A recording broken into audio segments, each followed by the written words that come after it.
2024년 4월에 일본에서 개봉한 100만 달러의 펜타그램이 한국에서는 7월 중에 개봉한다는 소식이 들려왔습니다. 그리고 보니까 6월 5일에 코난 대 궤도키드라는 100만 달러의 펜타그램 극장판에 프리퀄 같은 극장판도 개봉하더라고요. 아마 코난을 좋아하시는 분들이라면 이 코난 대 궤도키드라는 극장판도 보러 갈 것 같습니다. 저도 이 극장판이 나오는 걸 보니 100만 달러의 펜타그램이라는 극장판이 나오기 전에 코난과 키드의 이야기에 대해서 설명해드려야 될 것 같더라고요. 그래서 오늘부터 이 코난과 궤도키드의 서사에 대해서 하나하나 설명을 해드리도록 하겠습니다. 우선 둘의 인연은 이 둘의 아버지 때부터 시작을 합니다. 코난의 아버지, 즉 남도일의 아버지인 남건, 일본어로 쿠도 유사쿠는 전세계를 돌아다니며 값비싼 보석과 미술품 등을 훔쳐내는 한 도둑에 관심이 있었습니다. 그 도둑의 이름은 궤도 141이었고 지금 남도일과 라이벌 관계에 있는 키드의 아빠인 쿠로바 도이치, 한국어로는 고기영이란 남자였죠. 남건은 신출귀몰한 이 궤도의 존재에 관심이 있었고 그의 이름에 대해서 찾아보다가 신문에 써져 있는 그 도둑의 이름을 보고 궤도 키드라고 불렀습니다. 그때부터 그 도둑의 이름은 궤도 키드라는 이름이 붙여졌고 남건과 쿠로바 도이치의 라이벌 관계가 시작되었습니다. 도이치는 자신의 이름을 붙여줬으니 어찌 보면 대부라고도 볼 수 있는 남자인 남건에게 보답을 해주고 싶었고 그래서 그는 남건의 아들이자 어찌 보면 자신의 형제라고 볼 수 있는 남도일에게 몰래 찾아가서 자신의 존재를 알려줘야겠다고 생각했습니다. 도이치는 밤늦게 베이커 초등학교에 찾아온 어린 도일이에게 나는 너의 동생이란 식으로 말을 했고 자신의 암호를 풀어보란 말을 했습니다. 도이치는 어차피 자신이 남긴 암호는 어린이가 절대 풀 수 없는 암호였고 그래서 만약 어린 도일이가 암호를 못 풀면 남건에게 물어볼 거라고 생각해서 그 암호를 남긴 거였습니다. 도이치가 남건에게 전한 메시지는 물음표 한 글자였고 그것은 과연 다음엔 너가 나를 잡을 수 있을까? 라는 의미였습니다. 그렇게 메시지를 남긴 도이치는 따로 남건의 아내인 이하연을 만나서 자신의 친구가 남건에게 편지를 남겼으니 그 편지에 대한 답장은 이 주소로 달라고 말하며 주소를 말해주려고 했는데 이하연은 사실 이미 남건이 그 편지에 대한 답장을 썼다고 말했습니다. 도이치는 역시나 남건이다 라고 생각하고 있었는데 이하연이 말하길 이걸 답장이라고 해야 될지를 모르겠다고 말을 했죠. 도이치는 그 말을 듣고 나서 남건의 답장 내용이 예상이 같고 혹시 그 답장 내용이 느낌표 하나냐? 라고 물어봤습니다. 그러자 이하연은 놀라며 그걸 어떻게 알았냐고 물어봤습니다. 아마 남건은 도이치의 너가 나를 잡을 수 있을까? 라는 의미의 물음표에 당연하지 라는 의미로 느낌표라는 답장을 쓴 것 같았죠. 도이치는 웃으며 역시 자신의 대부라고 생각을 했고 그 후로도 둘은 쫓고 쫓기는 라이벌 관계로 지냈습니다. 그러다가 도이치는 어느 순간 자취를 감췄고 도이치가 자취를 감추며 당연한 소리겠지만 궤도 키드 역시 자취를 감춰버렸습니다. 그렇게 약 8년이라는 시간이 지났고 잊혀진 줄 알았던 궤도 키드라는 존재가 다시 활동을 시작했습니다. 8년 전까지만 해도 남건이란 라이벌이 있었던 키드였지만 많은 세월이 지난 탓에 남건은 과거처럼 이 궤도 키드를 쫓지 않았죠. 그렇게 이 새로운 궤도 키드이자 쿠로바 도이치의 아들인 고히도, 일본어로는 쿠로바 카이토는 선대 궤도 키드처럼 여러 보석들을 훔치기 시작했습니다. 그러던 와중 키드는 어떤 시계탑을 훔치겠다는 예고장을 보냈고 평소처럼 경찰들의 눈을 피해 자신의 목적을 달성하려고 했습니다. 근데 이상하게 오늘따라 경찰들의 눈썰미가 좋고 자신의 이동 경로를 다 꿰뚫고 있다는 느낌이 들었습니다. 키는 본능적으로 걔 멍청한 우리 장인어른이 아니라 머리 좋은 어떤 인간이 경찰들을 지휘하고 있구나 라는 생각이 들었습니다. 그래서 키드는 조심하며 자신의 목적 달성을 위해 시계탑에 시계가 있는 곳에 도착을 했고 이제 조금 있으면 자신의 목적을 달성하는 거였는데 갑자기 뒤에서 헬기 소리가 들리더니 경찰들을 지휘하고 있는 것으로 추정된 인간이 시계탑을 감싸고 있던 천을 총으로 걷어내는 것 같았습니다. 키드는 이대로 가다가 자신의 정체가 밝혀지고 도망가는 것도 불가능할 것 같아서 빠르게 목적을 이룬 뒤 그 자리를 빠져나갔죠. 한편 이 키드를 궁지로 몰아갔던 사람이 바로 남건의 아들인 남도일이었습니다. 남도일은 걸로모 반장님을 따라서 키드가 예고장을 보낸 현장으로 왔던 거였고 이 궤도의 이동 경로를 예상해서 그를 궁지로 몰아넣는데 성공했지만 결국 얼굴도 못 본 채로 놓쳐버린 거였습니다. 도일이는 그 도둑의 얼굴도 못 봤다는 것에 아쉬움을 느꼈지만 언젠간 다시 만날 수 있을 거라고 생각하며 넘어갔습니다. 이렇게 남건과 1대 궤도 키드 쿠로바 도이치에 이어 그 아들들인 남도일과 쿠로바 카이토의 라이벌 관계가 시작되었습니다. 둘은 서로 마주치지 못한 채 얼마간의 시간이 지났고 그 사이 도일이는 검은 조직에 의해 코난이 되어버렸습니다. 이렇게 코난이 된 지 얼마 안 지나서 오라이 아빠에게 어떤 도둑이 예고장을 보냈고 코난은 자신의 범행 계획을 예고장을 써서 미리 알리는 이 대담한 도둑에게 관심이 생겨서 그 예고장의 암호를 풀어낸 뒤 그 도둑의 올 장소로 미리 가서 그 도둑을 기다리기 시작했습니다. 코난은 그 도둑을 기다리며 박사님에게 이 대담한 도둑에 대해 좀 알아봐달라고 말을 했고 박사님은 코난에게 그 도둑은 원래 궤도 141이라고 불렸던 도둑으로 어떤 소설가에 의해 궤도 키드라는 이름으로 불리기 시작했다고 말을 했습니다. 코난이 그 도둑의 이름을 들은 순간 코난의 뒤쪽으로 순백색의 옷을 입은 남자가 등장을 했습니다. 그 남자는 밤의 정적을 깨고 조용히 코난의 앞에 내려섰고 그는 무엇이든 꿰뚫어보는 듯한 자신만만한 웃음을 띠고 있었죠. 키드는 자신을 기다리고 있던 꼬맹이에게 관심이 생겨서 가까이 가서는 여기서 뭘 하고 있는지 물어봤고 코난은 순수한 어린이인 척을 하며 폭죽을 이용해 자신이 있는 건물로 경찰들의 시선을 끌어줬습니다. 이 행동을 보고 키드는 얘가 그냥 어린애가 아니구나 라는 생각이 들어서 꼬마에게 정체를 물어봤고 그 꼬마는 자신은 에도가 코난 탐정이다 라는 말을 했죠. 키드는 재밌는 꼬마라고 생각을 했고 코난은 키드가 틈을 보이는 순간 마치 총으로 잠재워버릴 생각을 하고 있었습니다. 근데 키드는 갑자기 품에서 무전기를 꺼내더니 목소리를 변조하여 이곳으로 경찰들을 불러 모으기 시작했습니다. 코난은 심하게 당황했고 얼마 안 지나서 경찰들이 키드와 코난이 있는 옥상으로 몰려왔습니다. 키드는 경찰들이 몰려들자 성광탄을 뿌리고는 다음 예고장을 남겨놓고 자취를 감춰버렸습니다. 코난은 코난은 이 대담한 도둑에게 감탄했고 다음번에는 반드시 이 도둑놈을 잡겠다고 생각을 했죠. 키드가 다음 예고를 한 곳은 퀸 엘리자베스호라고 불리는 배였고 경찰들을 비롯하여 코난 역시 그 배에 올라탔습니다. 배에 올라탔더니 보라의 어머님이 모든 승객들에게 키드가 노리고 있는 블랙스타라는 보석을 나눠줬고 이 중에 진짜 블랙스타는 하나이니까 키드가 훔쳐갈 수 있으면 훔쳐가보라고 말을 했죠. 이렇게 보라의 어머님이 변수를 만들어주긴 했지만 코난은 키드라면 무슨 짓을 해서라도 훔쳐낼 수 있을 거라고 생각하여 주위를 경계하고 있었습니다. 그러던 와중 이 배에 키드가 변장을 하여 들어왔다는 것도 알아냈죠. 그래서 주변을 더 경계하고 있었는데 이 파티장의 바닥에 수많은 블랙스타들이 나오더니 하나둘씩 연기를 내며 폭발하기 시작했습니다. 사람들은 순식간에 패닉 상태에 빠졌고 그 혼란한 틈을 타 키드는 진짜 블랙스타를 훔쳐버렸습니다. 코난은 보석이 사라지는 순간 키드의 정체를 알아냈고 미라니로 변장한 키드를 데리고 회장을 빠져나온 뒤 키드에게 자신의 추리를 들려주고 키드를 사로잡으려고 했습니다. 하지만 키드도 만만치 않았고 성광탄을 뿌려 코난의 추적을 뿌리치는데 성공을 하죠. 그렇게 둘의 두 번째 만남이자 첫 맞대결은 무승부로 끝났고 코난은 다음엔 이 도둑을 자기 손으로 잡겠다고 생각했습니다. 그렇게 얼마간의 시간이 지난 뒤 키드는 우연히 인터넷에 마술 동호회라는 곳에 가입하여 그곳에 있는 사람들과 대화를 나누고 있었는데 분명 죽은 마술사의 닉네임이 그 동호회에서 채팅을 하고 있는 걸 발견합니다. 그것에 의문을 품은 키드는 자신의 이름을 속이고 변장을 한 뒤 그 동호회가 모이기로 한 별장에 찾아갔고 별장에서 그 죽은 마술사의 손녀로 보이는 사람을 발견합니다. 키드는 본능적으로 이 손녀가 뭔 일을 벌일 거라고 생각을 했죠. 근데 조금 뒤 몇 명의 사람들이 더 도착했는데 그 중에 보라라는 여자애와 저번에 본인이 변장했던 미라니 그리고 그 뒤로는 자신을 궁지로 몰았던 코난이란 꼬맹이가 있었습니다. 키드는 당황하긴 했지만 자신은 이곳에 보물을 훔치러 온 것도 아니고 미라니와 보라만 이곳에 남고 코난은 떠나기도 하니 딱히 문제가 없다고 생각했습니다. 그렇게 마술 동호회 사람들은 그 별장에서 시간을 보내고 있었는데 갑자기 떠났던 코난이란 꼬맹이가 어느 순간 별장 앞에 쓰러져 있었고 밖으로 가는 다리는 불타 없어져 있었죠. 그리고 꼬맹이는 미라니에게 도망가는 말을 하고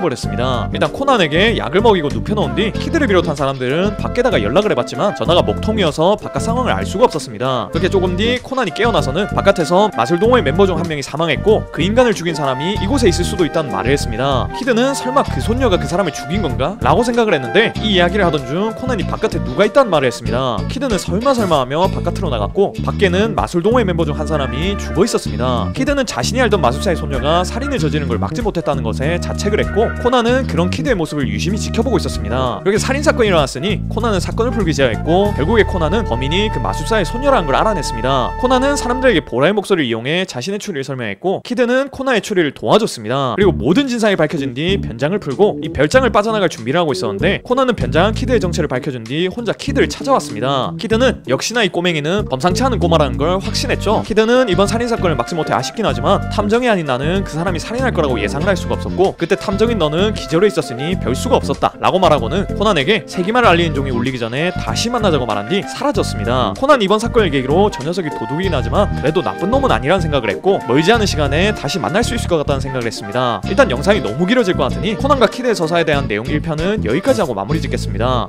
이게 코난과 키드가 서로 만난 적도 많고 뭐 한 것도 너무 많아가지고 몇 편이나 나올지 감이 안 잡히네요. 목표는 100만 달러의 펜타그램이 나오기 전에 통합본 올린 거긴 한데 한번 노력해보겠습니다. 그리고 통합본 나오기 전에 따로따로 영상 나와도 봐주시면 너무 감사할 것 같네요. 오늘도 이런 영상 봐주셔서 너무 고맙고 전 더 재밌는 영상으로 돌아오겠습니다. 그럼 다음 시간에 만나요.